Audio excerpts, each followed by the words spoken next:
With that, best personal favorite. Worst least favorite. Holy shit.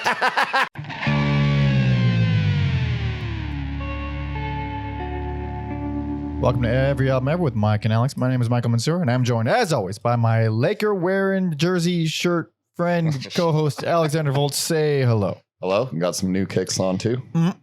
This is Every Album Ever, the podcast where we listen to every single album in the world, one artist at a time. So it's a new discography per episode, and today we'll be discussing every album by Green River. We basically covered almost every grunge band that's ever existed. Might as well start with the first one. The widely considered to be the first one. Yeah. So before getting into that, if you want to help support us, you can buy our merch. Check all that out. It's very cool. Everyalbumever.com, patreon.com/everyalbumever. If you want to really support us, Also, jump the line when requesting artists and I was gonna say, funny story about merch. Shout out to my friend Christian who bought 3, so he had one in each color. He optimistically went large. He's like, should have gone extra large. So they're very comfortable though. You can be like Christian and get all 3. Just get all the shirts. All the shirts. All 3 different colors. I just thought it was funny and wanted to put him on the spot. Well, thank you for giving us your money. You're helping me eat. Thank you so much. But patreon.com/everyalbumever if you want to get discounts off merch. You can get bonus episodes. We're going to be recording a lot more bonus episodes pretty soon. And of course, if you want to suggest an artist for us to cover, best chance is on Patreon. They all get first dibs. They get to jump the line. Our list has become all highlighted yellow of a bunch of requests, and they're all mostly really good requests. They keep getting way more interesting and obscure, which is like we're cultivating the right people here. Good. But it is impossible to tackle 1 week at a time, at least reliably. So do that. Check all that out. It will be very cool. You can also find a playlist on Green River, Spotify playlist. You can find a link in the description, as well as playlists associated with every other episode that we've done. You can find them all at everyalbumever.com. And you can follow Alex directly on Spotify if you want to just get them as they come out. And I don't know, whatever. That's it for plugs. You get the idea. That's about it. Yeah. So Green River. I'm surprised no one requested this because this is like one of the obvious. You got to talk about Green River type things based on who we've covered in the past. Yes. Yeah. We really took episode 90 way too seriously and have been. Oh yeah. Doing only grunge bands. Yeah. Even though this stuff came out in the 80s, this band is like a reverse supergroup. A reverse supergroup.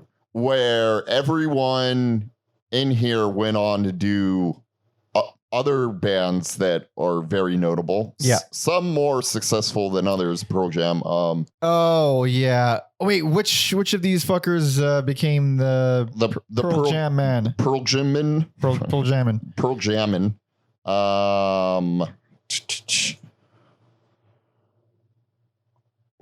Ament and Gossard. And they are the bass player and guitar player. Bass player and guitar player. Yeah, the bits I've read is a lot of headbutting of stylistic choices of the band. Oh, at the end. Yeah, and even at the beginning, because singer Mark Arm, he's Mr. Mudhoney. Steve Turner was also in this band, who's the Mudhoney guitarist. Yeah. For one EP. And he left. He's like, you guys are, I don't know what you guys are doing. He did not, which is funny. He did not like the heavy metal aspects. But that's what makes me laugh. Cause it's like heavy metal aspects. Cause it's not. Also, Mudhoney is like pretty heavy. No, they're not. Compared to this, not even close. No way. Fair. Mudhoney is very grungy, very 90s and stuff. Very cool, but more punk driven than metal driven. Yeah, for sure. And even the quote unquote metal here is not really. It's not metal. It's like hard. It's like sleazy hard rock stuff, which I think a lot of time doesn't fucking work at all. Like, I found this to be a strange discography because it was very strange. I have such mixed feelings about this band. Is this the first time you listen to them? No. First time I've. Oh, really? Yeah. I knew them growing up, when I listening to these albums or these records or whatever, some of the songs like, I thought that was Mudhoney. Guess it's just not. Yeah. No. A lot of that was like, because Mark Arm has such that distinctive voice. That nasally. Touch me. I love his voice. I think he has a really cool voice, but it all feels like Mudhoney. But yeah. So I might as well just say it out the gate. There's 3 records total. The last 2 were not just reissued; they were full on remixed. And like, there's a big difference between remix and remaster. Remaster is you're just remastering it. You can trying to make it sound how it was intended to sound. Depending on who is the guy doing it. Well, that's the idea. I hope so. Of a remaster. Because remaster is often harder to do because you have to have the actual original recordings, and that's like usually that stuff disappears over the course of a few decades. So the fact that it was remixed, I was like, oh, that's fucking crazy that they still had all that stuff.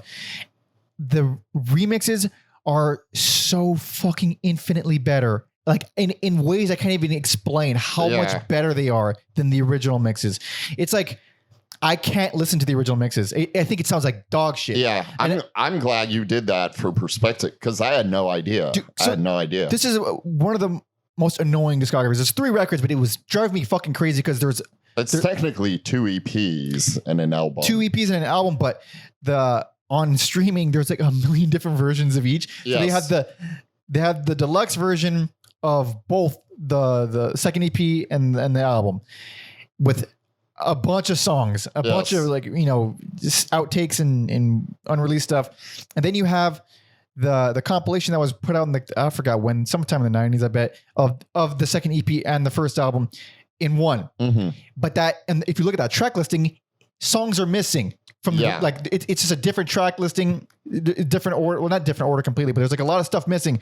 So then if you go on Wikipedia and you look at the page for the second EP, the track listing is completely different, and there's way less songs. Yes, it's always so fucking confused, and I finally had to like almost like scatter it out on the floor and like piece it together because I think the way it should be listened to, I think, is the track listing of the compilation with Dry as a Bone and Rehab Doll together. Mm-hmm. Like that track listing is like, I guess, canon. Superior. Okay. It's a good track listing. It's not the same as oh my God, this is so complicated. It's a good track listing, but the deluxe versions of both of them they're the ones you have to hear. Those are the versions you should be listening to. That's what I did. Way better. Yeah. The track listing is weird. There's songs added in the EP that weren't there. The orders like in between. Like not just like tacked on, like in the actual what would be the EP. So it changes what it is, but it's still for the most part better. And I think I'm done. Explaining. I'm pretty sure. Yeah. Holy crap. I went for the easiest. We probably should have talked about this, but I think it worked out. I just went for whatever was listed under the album. So that would be the deluxe version.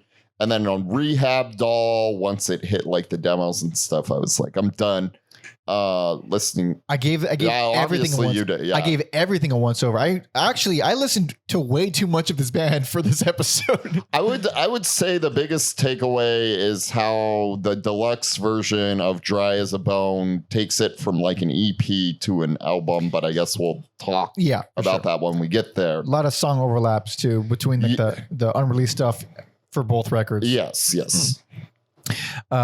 But yeah. So before we go into the album stuff specifically, backstory. Formed in 1984 by Mark Arm, who's vocals/guitar, although he would end up focusing on vocals. Stephen Turner guitar, Alex Vincent on drums, Jeff Ament on bass. I think it's Ament. Ament? Yeah. Ament. Yeah. And then Gossard would join later on to allow Arm to focus on his vocals. All of the members got their start in hardcore punk bands. Yeah. And then they took their name from the Green River Killer, who was in Seattle, not the CCR song. I thought it was from the CCR song or the Album Man song. It would have been album. Yeah, it would have been cooler. And I think it would have been less cool. It always bothers me when bands I legitimately like just get their name from another, like Halo Flies. Like, it's a great Alice Cooper song, but also. Come up with your own. It's a great name. Yeah. But come up with your own. I don't mind them and Boris. Boris bothers me a lot. Yeah. Just because it's so obvious. Sorry, I like Boris, the band. Yeah. They recorded their first demos in 84, which were released fairly recently, 2016. So if you guys really like Green River, those are available, but we won't be covering those. Yeah. And that kind of led into them recording their first album and all that. Very neat stuff. So first EP, weird. It's weird seeing how early it is. First EP came out in 1985. Last album was 1988. But it's weird seeing like a grunge thing from 1985. They really were ahead of their time. Really were. Yeah. Love them or hate them. And I don't think I have either of those feelings for this band, but might as well get into it. Let's do it. It says 1985's Come On Down.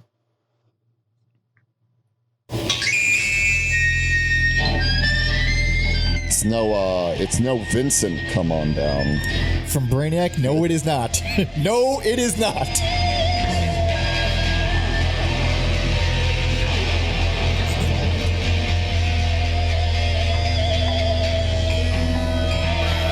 Could already hear his twang.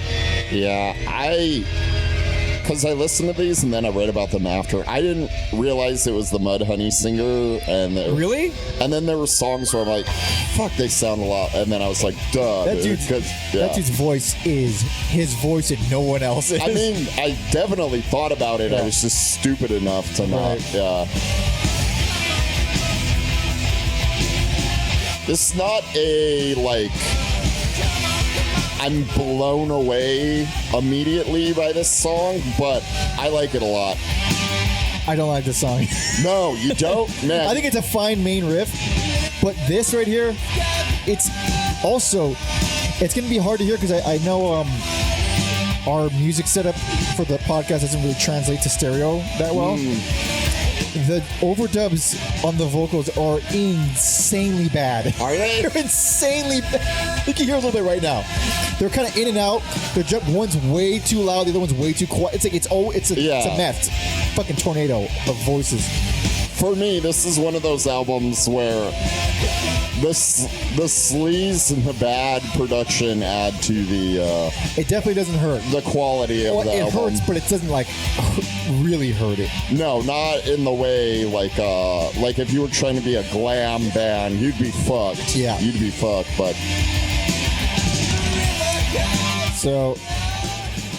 so with that, best personal favorite. War's least favorite. Holy shit. Holy shit. How in the world is this piece of shit your best? Oh my God. Like most of the songs on here. Shit. I was not expecting that. I like most of the songs on here. I fucking like. I was so excited after this album. Really? Like, I was like, hell yeah, let's do this, brother. And oh man, yeah, I don't know. I just think that's a fucking cool opener. I think the thing that like really like got me was Ride of Your Life. Really?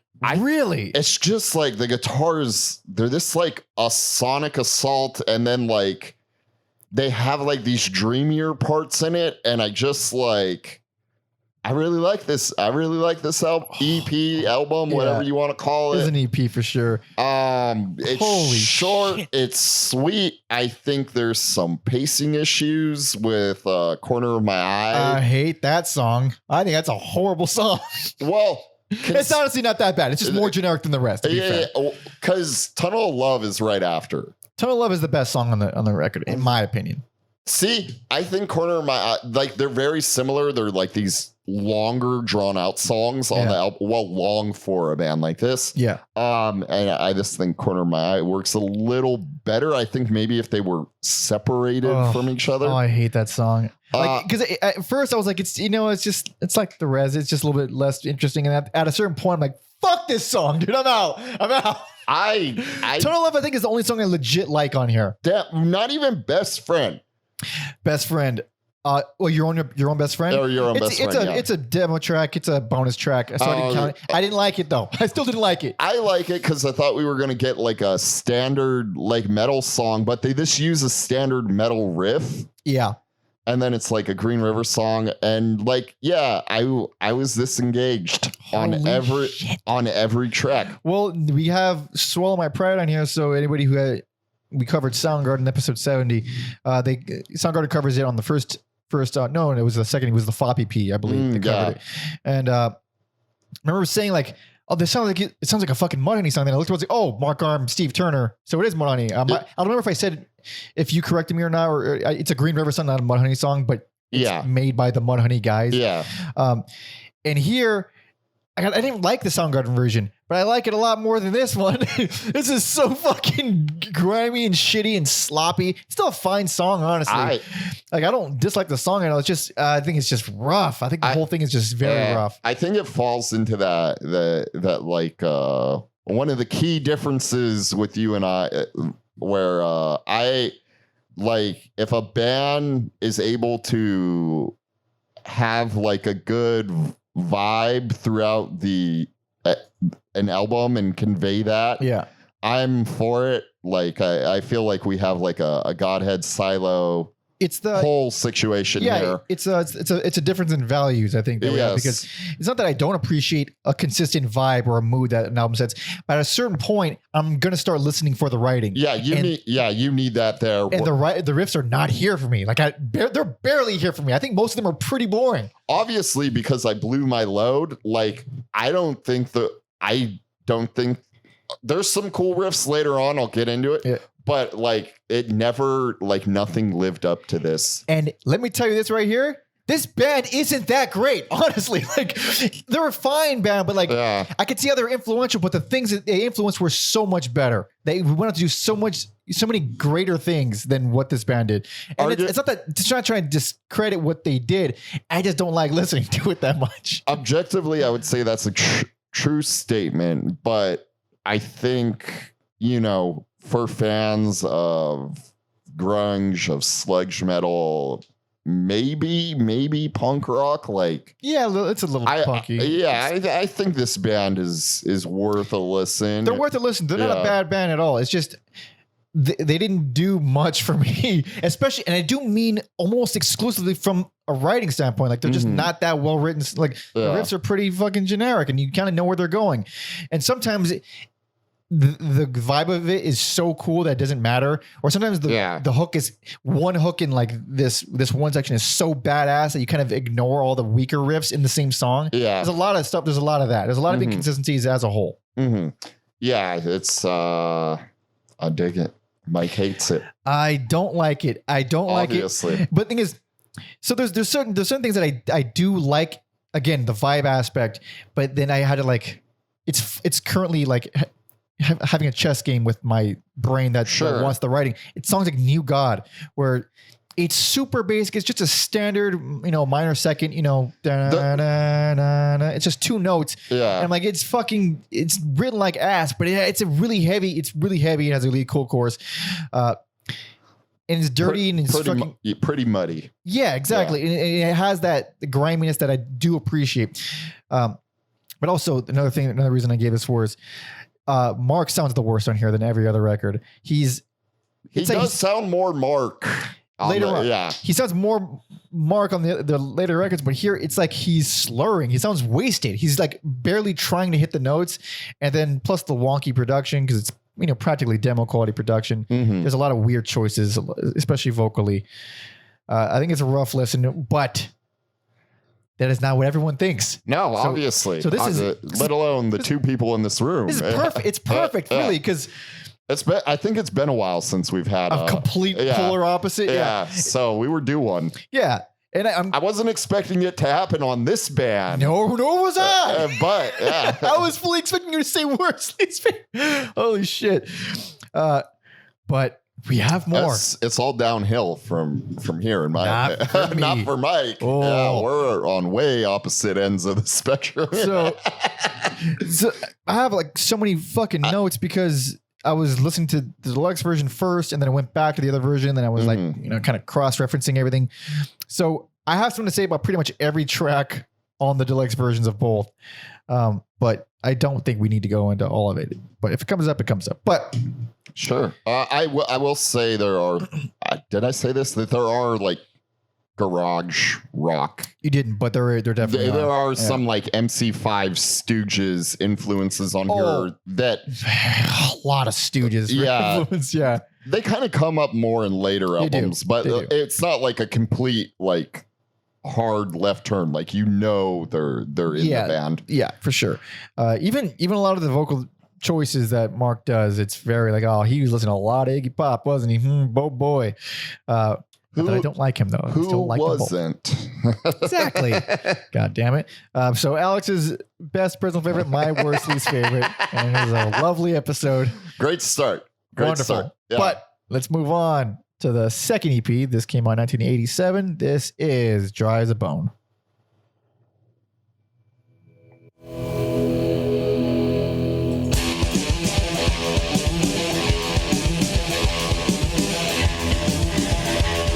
Say, I did not love this track at first. Hold on. You put on the original, didn't you? Is it? I bet. Okay. Is it? I put on. Sorry, I thought this is what we were doing. No, you're right. I was wrong. I was trying to guess, honestly. Okay. Because it sounded like shit, so I'm thinking.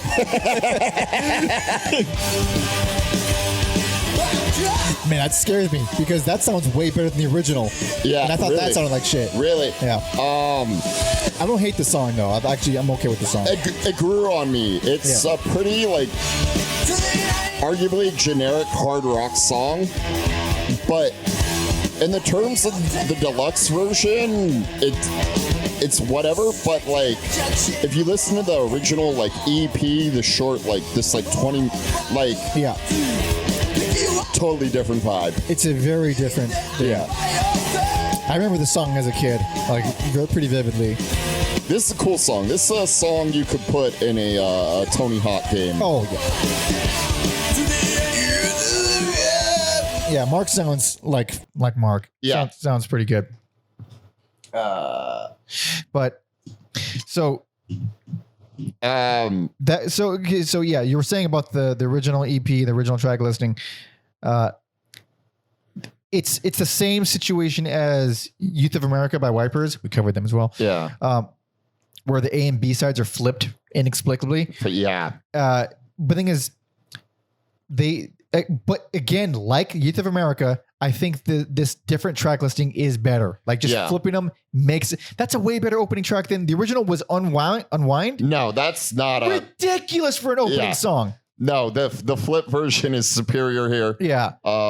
It like I don't even hate Unwind. It's just like it feels gimmicky. It has this really like formulaic blues intro, and then it goes into it's kind of like a fast rock. It's not too bad as it goes on, but so the deluxe version I think isn't only better because it's produced way better, but it throws in one more stitch. Which was originally on the record after this, but it is an early version, and it's a pretty good version. It's like acoustic and dirgy. It's pretty dark. It's very cool. It's nothing like anything we've heard since, and it's a great palate cleanser on the record. I think it pays nicely. I like how creepy that song is, and it's anchored by like an acoustic guitar. It's kind of like that's not what people think of with acoustics are haunting or pretty or whatever, and they're like, no, let's make this like dirty song with an acoustic guitar. It's a very, very cool version, especially because like I didn't know there were two versions of this song, and then like back to back, I think it's very neat. That one hit me like a ton of bricks of nostalgia. I was like, I remember this shit. Yeah, I forgot about all these songs. Also, like first listen because I didn't realize it was like bonus tracks. I most of the tracks I like on here are bonus tracks. Those are like the strongest songs on here to me. And I think maybe because some songs just got tossed on this deluxe version, I don't know if they were thinking about pacing or if it was just like, oh, let's just throw some bonus songs on here. I think this, if it was like maybe arranged differently, would be like a really solid album, even though I know it's originally an EP, but I'm just talking about this. All the bonus stuff. Yes. Because a lot of the bonus stuff here is going to be bonus stuff on the next album as well, which is, it's a little odd, and there's still different versions. They're all recorded different times. But a lot of the bonus stuff fucking didn't work for me. I like, I don't know, even the stuff I didn't love, like 1,000 Things I think is good. I do like a different version that we're going to get later. I do like a different version of it better, and Bleeding Sheep is fine. A lot of cool ideas, but I love Bleeding Sheep. I think there's great riffs on there. It has a lot of good riffs, but that song, which is like that's how I feel about a lot of the band, is like they make these songs really overstay their welcome. They play them for a long time. They just hammer on these riffs over and over. Like, and it feels like the kind of band, because what we know of grunge, it's like either super dirty and sludgy and crazy or short and sweet. You get a lot of that. And these are like the short and sweet style songs played forever. Yeah, it's kind of like in the middle. I like Hanging Tree. That's kind of like them doing Ace of Spades. I'm not saying it's right. I'm not saying it sounds like it, but it like guitar line wise, you could tell they're that. Honestly, that guitar line in the Hanging Tree it reminds me like it sounds like it could be in an early Mega Man game. Oh yeah, I think it's like a little quirky. It's pretty cool. Yeah, I think it's pretty cool. But as for the actual EP, which is technically This Town, PCC, Ozzy, Unwind, and Baby Takes. Yeah. Out of all of those songs, I only dislike Ozzy, and it's a cover of like Tales of Terror, I think. Oh, I didn't know it was a cover. Yeah. Yeah. There's a lot of covers that are like by other local bands that. Yeah, very similar to like how on the Melvins they covered. And how Soundgarden covered. Yeah. But so it's like it's a fine EP, but it's not really. It's solid. Yeah. I wouldn't be like, bro, you got to listen to this. It's like, and it definitely like won me over a little bit more on the second listen. And obviously the bonus tracks make it a whole different beast, but completely different thing with the bonus tracks. It's like an hour long, and it's too fucking long for I can't listen to the full deluxe version. It's just too just too much on there. I think there's some like end tracks like The Little Boy that this like I hate it. Really? Little boy, yeah. Or This Little Boy I don't know. I like it. I don't know. I wish they had like the opening was like the EP, and then maybe there was maybe chop a few things off or just pace them differently, because I think there's some good playing on here. I think, well, maybe not good in the good sense, but they're good musicians. They can clearly play. It's just a lot of it seems sloppy. A lot of it seems messy, and I think a lot of it is probably by design because it doesn't last forever. Yeah. But even Bizarre. Oh, Bizarre. Very like slow, not in like a sluggish sense of slow, but slower than the stuff on the album, and this makes it like stand out way more to me. And I don't mind that song. I thought it took a dip halfway towards Snoozeville, if you ask me, but I still think it's fine. It's not going to win over any skeptics, but I think it's one of their better ones. Don't love it though. I'm not going to go back to it, but there's on the comp. Keep calling it a compilation, but the package with this record and the next one, the one that was released however long ago, they added Searchin'. Searchin's not good. Searchin' and Ain't Nothing to Do, and I hate both. Searchin' I think is way worse. I think it's awful. Searchin' kind of made me like, I don't know if this ever happens to you, but like, you're in the beginning of an album and there's a bad or boring. I think Searching falls more into like the boring category. Yeah.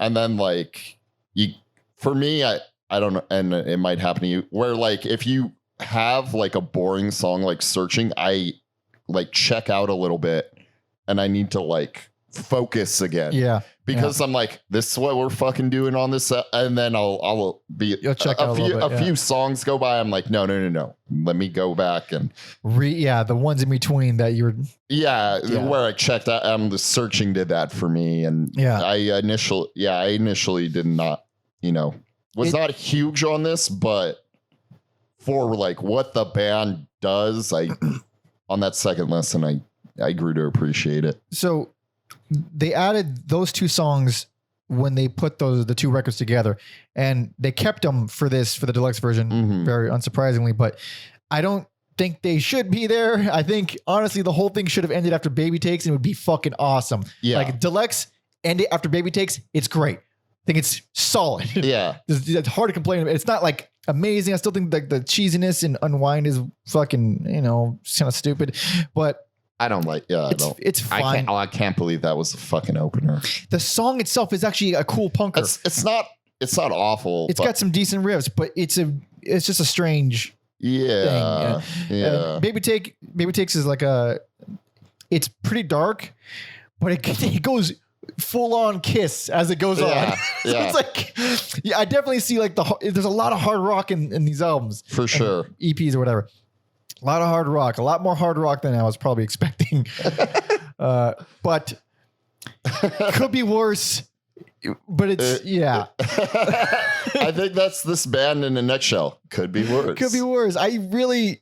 Also, on this giddy that we actually complete polar opposite opinions on this episode. It's fucking hilarious. Because like this is one of those bands where I remember being a kid and being like, they're cool. It's like they're like Mudhoney, but not Mudhoney. Yeah, like, cool.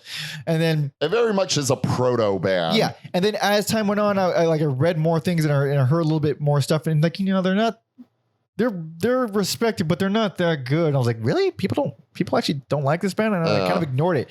And going back, I was like, I bet they're just haters and they're a good band still. And no, dude, I don't fucking like them that much. Yeah. I like what they did, but I don't like what they did.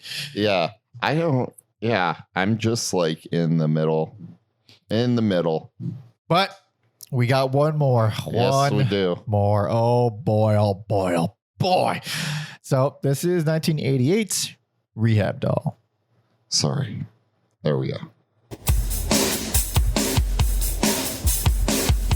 That is some hard rock drums. I was going to say, speaking of Kiss, who wants to rock and roll all night and party every day with these drums? Some fucking Guns N' Roses guitars right there.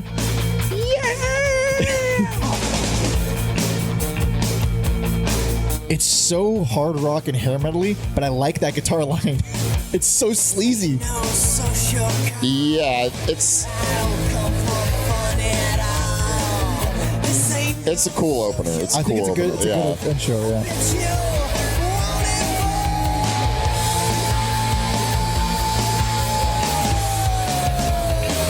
Solid bass lines too. Yeah.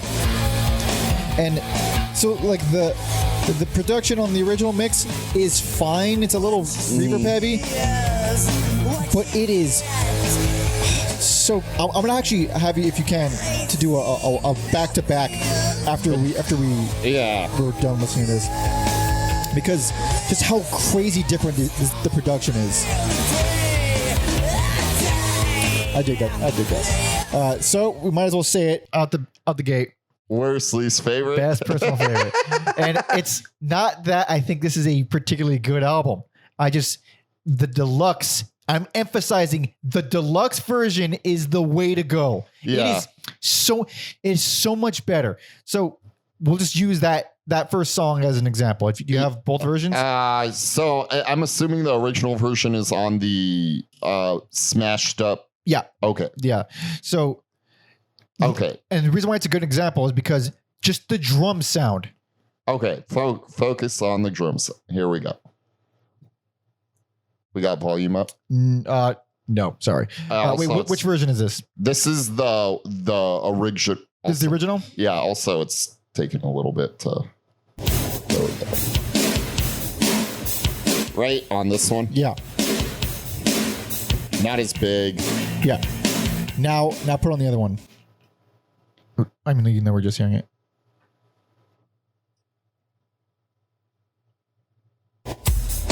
Way better. Way. Yeah.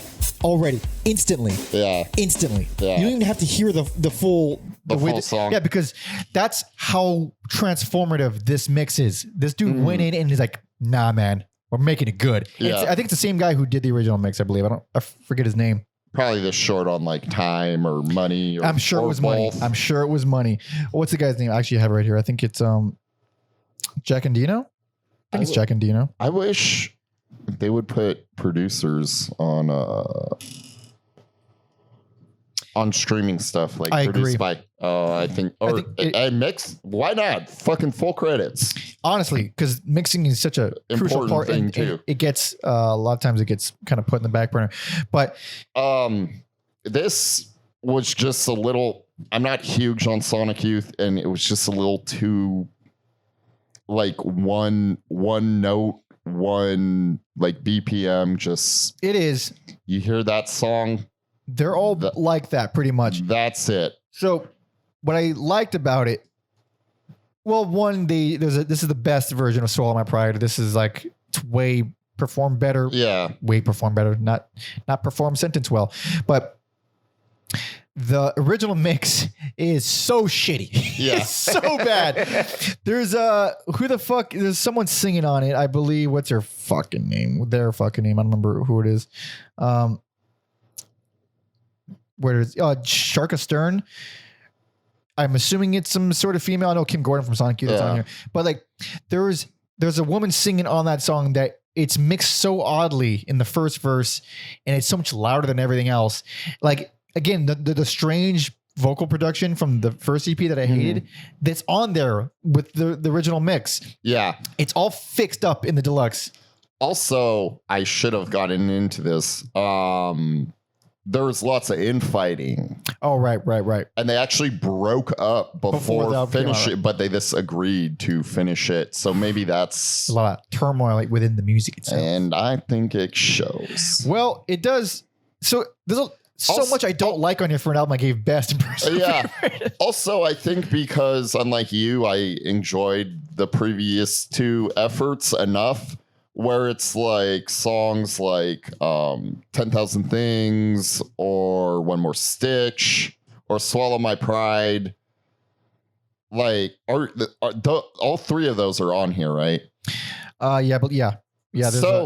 There's a lot of the bonus tracks. Yeah, and even though there's different versions, I felt like I got my fix on the previous albums. I seem to like most of those versions better on these bonus tracks. On this one, yeah. And also in the deluxe version as well, it's not the full album. It's like it's every song on the record except two, the first and last track that I forgot. It's called 8-track reciprocal. I forgot. Oh, the bonus stuff. Yeah, the bonus stuff. I forget what they call it. 8-track something. Reciprocal 8-track. Reciprocal 8-track. And there's also Rehab Recover. Yeah, but the 8-track specifically, those ones. Who was it? Someone said, I forgot who the fuck it was. Someone said that those versions of these songs is actually what the band sounded like live. Oh, okay. So I might give those a quick listen. They're good. They're strong, solid mixes. They're not that different from the deluxe mixes of the rest of the songs. They're pretty similar, but they do sound more full, more modern, more like real. Yeah. And I honestly can't stress enough how much shittier the original mix of this album is. And like, and this is the thing, like I put on the deluxe version first and I'm listening to it. I was like, this is fine. This is actually pretty solid. It has a lot of punch to it. It feels good. It's really strong production. I don't love the riffs, but I never love the riffs. I don't love any of these riffs, but I like the way it's presented. Then I went back to the original mix thinking I'm going to feel mostly the same. I hated it. I was bored shitless. It's same album, bored shitless. Yeah. So that's what I mean. Like there's very few instances where I can think of other albums where the production makes that big of a difference. The only one that really comes to mind, or it's two really, is both of them from Megadeth. Megadeth's first album. What about the it felt like you were very adamant about what mixes to listen to for the Stooges as well. Yeah, that's right. That's actually so for the Stooges, for Raw Power specifically, you go for the Iggy Pop remix always. Yeah. The original Bowie mix is Fuck that noise. garbage. Yeah. And for Megadeth's first album, Killing Is My Business and Business Is Good, they spent all their money on drugs during the recording of it, so it came out sounding like dick. Yeah. They remixed it in the 90s or something, early 2000s. It sounds so fucking good. It makes like a 7 out of 10 album into a solid 9. Oh shit, yeah. And then they did the same thing for Peace Sells, and I think it had the opposite effect. They took a really creepy, reverby bad mix and just made it, and it took all the personality out of it and just made it kind of shitty. So these things can go either way. And yes, for this one, I was just surprised that it made this big of a difference. Outside of the opener, the other song I really like on here is Pork Fist. Pork Fist is cool. It's very fun. That's a very cool song. Yeah. Everything else was just a little too samey, very same. Or I felt like I had heard it before. So, on the playlist, I'm going to have that opener. I'm going to have Pork Fist. That's it. Dude, it has one more stitch on here. This version is fucking crazy good. It's super still good. wild. It's still good. It's a great closer too. Yeah. And then now it's a closer instead of just smashed in the middle. But yeah, I know it was technically there's an asterisk by it. Technically on the deluxe. Of what? Of the Dries Bone. Well, I mean, that was it was a they added it to the deluxe as like, we wanted it to be there, but here it's like, that's the closer. This is the closer for this album. Still, I think it works better. Yeah, still a good song. But like I said, this was like, you had your fill. We've been here before. Speaking of, we've been here before. A lot of bonus tracks from the last EP are on here, such as Together We'll Never, and God damn it, like that intro riff is fucking awesome. I'm like, yes. And it's just an intro riff. The rest of the song is dog shit. Yeah. I fucking hate it so much. Love that intro.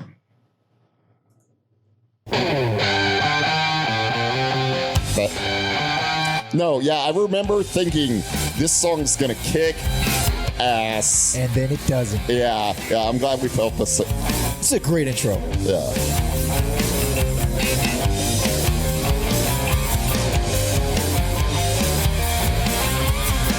Very hard rocky still.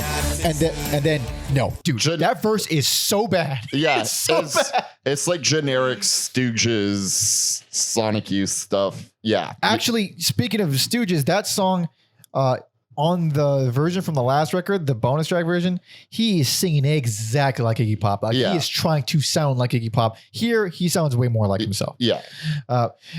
And Smiling and Dying, I don't care. No. It has... I don't know. It has cool performances. Like they're playing well. Yeah. I think it's boring. Yeah. At least your best personal favorite is probably your worst best. It is my worst best. I don't like this band. Yeah. Like I don't dislike the band either. It's just like I can acknowledge that there's a lot of fucking problems here, even though I do love the title track and Soul My Pride is still great, and obviously the opener. Mm-hmm.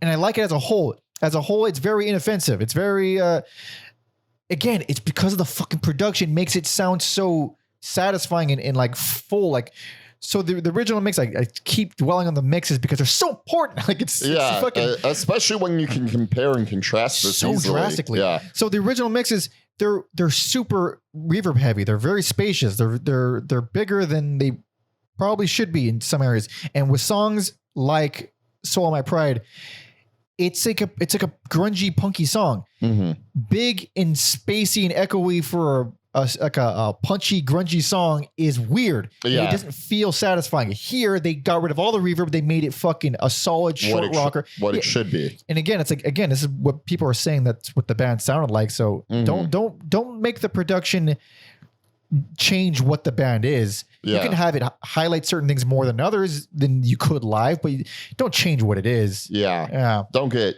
too far off home base. Yeah. In that sense, I am a big proponent of the Steve Albini school of like just let's find what it is and let's record that. Yeah. But obviously, broke up before the album. Weren't too happy. Yeah. So Arm and Turner, who was only on the first album, They'd go on to form Mudhoney. Hell yeah. Is it Ament? Ament. I think it's Ament. Ament and Fairweather would create Mother Love Bone. Oh, right. And then Ament and Gossard would do Pearl Jam. They would reunite in 93 during a Pearl Jam concert performing Swallow My Pride and Ain't Nothing to Do. And then they reunited for 4 shows in 2008. And they did 1 show 2018. Oh shit! I didn't realize there was one that recent. I actually think they record. We probably should have done it because it's a short discography, but I think they recorded a new song. What? Oh no! Like a single? Oh, don't do that. Yeah, they recorded. Yeah, we should have. We're bad fucking. Fuck! I didn't know. Podcast hosts. That's them. I thought it was like some other. Oh, it's a full on single. Those are 3 tracks. Is it? Because it also says jazz. I don't know what this. You know how sometimes they this lump. That's it. It's Apple that does that. It lumps in completely different artists. Like there's a rapper named Big Business, and he gets lumped in. Actually, is that? Well, no, because I bet that is that the. Are we gonna find? Let's find out with our listeners because they have a song called "Right Next to Me." Oh, maybe it is them. Let's see. No, that's not them. No. Okay. That is not Green River. They did not release the thing that is. I heard you're a stand-up bass. Nope. No. Yeah. So we're good. We're good. We're in the clear. Good. We did our job. We did our homework. Damn it! I swear. So okay. I didn't realize like all these guys wanted to do stuff because I only knew of Mark. Mudhoney song because he's the only one you could hear. I had no idea this was like these guys were so powerful. And would like go on to do other influential things. I mean, obviously Mudhoney and Mother Love Bone aren't like big household names, but they're very important. Yeah, Mudhoney they were in Black Sheep. They had their time. That's fucking crazy that they were in Black Sheep. Though. Yeah. That's wild. I remember seeing that as an adult. Like what? Fucking Chris Farley. Yeah. Oh yeah. But I do have a lot of fondness for Mark and Steve and Mudhoney in general. So a lot of that is what kept me enjoying these records. Just because I love his voice. It's like I don't know. It's like very comforting. Yeah. I've been hearing it for so long. I will be coming back despite your disagreement. Come on down. And I might every once in a while pop in a little bit of Rehab Doll. Or the fucking Dry as a Bone. Yeah. I thought I was in to have a new favorite band. No. I had a feeling part of me was like, you're probably not gonna like them that much. Like I wanted to fucking like, no, people are just talking shit. They're fucking good, but like, they got better. Each member got better, probably. Yeah. Arguably, yeah. But thank you all so much for listening and watching. This is a delightful episode. Alex, recap. Best personal favorite. Come on down. I like how creepy and dirty and weird it feels. Well, not weird, but the heavy, dirty aspects, the unpolishedness fucking works for me. And then worst, least favorite, Rehab Doll. The songs on here, I don't find that interesting, or I got my fill on deluxe versions of other albums. Very confusing. Yeah. George Lucas induced special edition versions that are oddly better than the original. Yeah. So that's why I gave that worst, least favorite. And come on down, least favorite, worst, because all the heavy, crazy stuff didn't work for me. And Rehab Doll, best personal favorite, just because it's a tighter record, it was more developed. There's more songs I like on it, and that remix is very well done. Good job, Jack. Good job. But thank you all so much for listening and watching. Oh man. I'm glad we did them. I'm surprised we haven't done them sooner. It seemed like a long time. Like this seems like a long time coming. Yeah. It's. I feel good after every podcast. It's like another one. another notch in my belt. Another discography. And I think the list will get shorter, but it somehow stays the same or gets longer. Yeah. It's funny, for so many years, I never listened to full discographies. I would listen to like, if I found a band I liked, I would listen to like, all right, I love this album. I'll listen to another one. And then I'd be like, oh, that's not as good, but I still like it. And I would stick to those 2 albums or something like that. That happened a lot.